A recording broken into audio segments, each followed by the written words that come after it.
Yo, what's up everyone? This is Rezo, and today we're going to be talking about Sun and Moon, Episode 47, Gladian and Type Null, The Punishment Mask. Let's jump right in.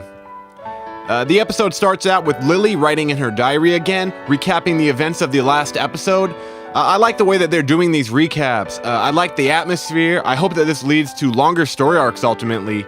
I understand wanting to keep things basic for maximizing the audience, but I think that most of their audience, and I think that most children, are smart enough to deal with longer story arcs, and I think that a lot of recapping makes that more likely.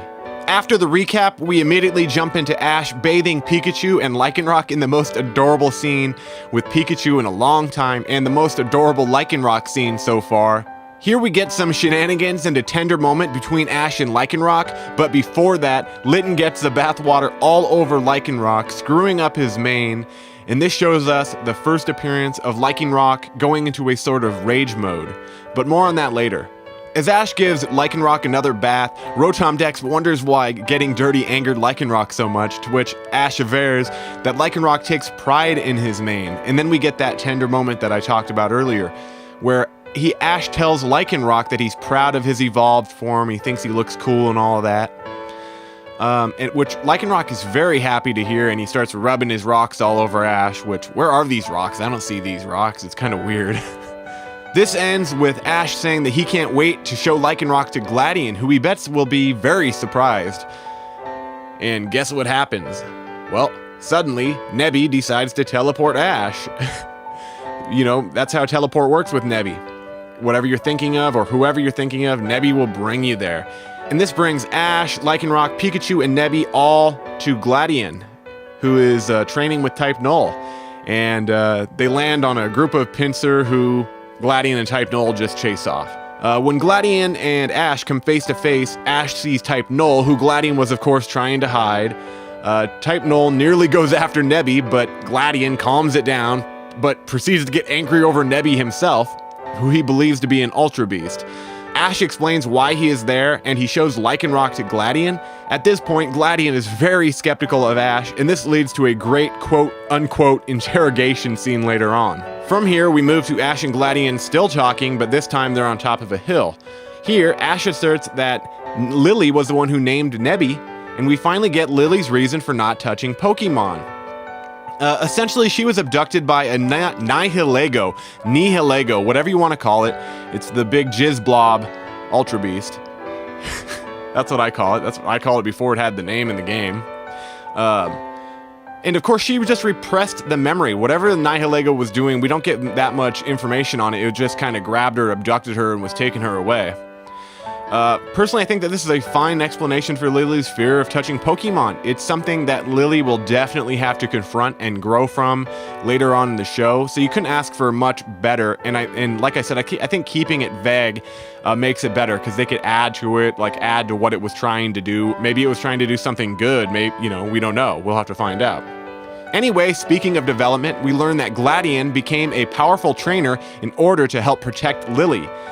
Personally, this sounds stupid to me, because it's not like he's ever around her. So whatever you say, Gladian, dipshit. Gladian moves from this to saying that his mission is to run around with Type Null and take out all the Ultra Beasts. I think this means murdering them. He essentially threatens to murder Nebby even, in my opinion, that's what it comes off as. But in the English version, you know, they'll be much nicer. The dude needs to calm down a bit, in my opinion. This is getting a little ridiculous, Gladian, jeez. Defend yourself, defend the world, don't just go around killing things. And from here, we finally move to the interrogation scene, which I mentioned earlier, which has some great dialogue from a highly skeptical and jealous Gladian. Anyway, here I'll read a quote here.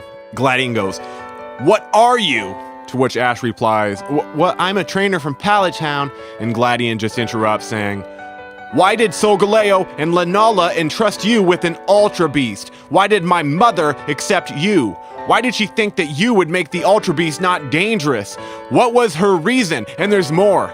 What about that Lycanroc? What is so special about you? What sort of effect do you have on Pokemon?" I love it, I love it, I love it. Great scene. One of the best from Sun and Moon so far. I love the dialogue. It's some of the best dialogue in Pokemon history, in my opinion. I love it. After this, Ash asserts that he can be learned about through battle, which Gladian finds odd, but he accepts. So we get Gladian and Type Null versus Ash and Lycanroc. Lycanroc gets beat pretty badly in that battle.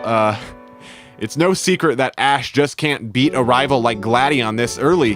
That'll have to be in the end, whether there is a league or not. Mid-battle, Lycanroc ends up in the water and he goes into his rage form again. In this form, he disobeys Ash and just rages. It's unclear if this is an ability, but it's something that had to happen in my opinion. The way that they write the show, you can't, with all these soft resets every series, you can't just give Ash a fully evolved Pokemon this early.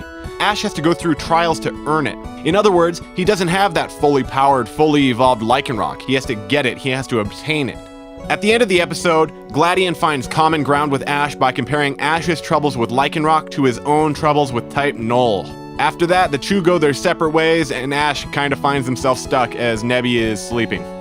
In the end, the episode was incredible. Sun and Moon has been heating up and up lately. It's incredible how good this show has been. If it can stay on this track and doesn't disappoint us with all the hype around Ash and how they explain it, Sun and Moon could end up there with Diamond and Pearl and XY. It could even beat them in my opinion. Anyway, that'll be it for today, guys. Be sure to subscribe to my channel and like this video and comment what you thought of this episode in the comment section.